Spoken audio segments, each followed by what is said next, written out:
শেখ হাসিনা আমলে সংগঠিত সব বিচার বহির্ভূত হত্যাসহ পুলিশি বর্বরতার চিত্র নথিভুক্ত করতে চায় সরকার।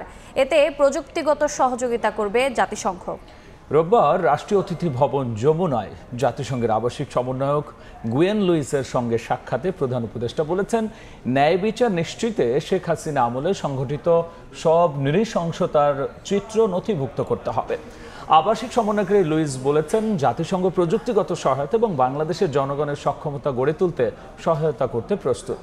এ সময় জুলাই আগস্ট গণহত্যার রিপোর্ট প্রকাশ করায় জাতিসংঘকে ধন্যবাদ জানান প্রধান উপদেষ্টা। লুইস বলেছেন, 5 মার্চ মানবাধিকার কাউন্সিলের 55তম অধিবেশনে জুলাই গণহত্যার ফলাফল প্রকাশ করবেন ভলগার তুর্ক।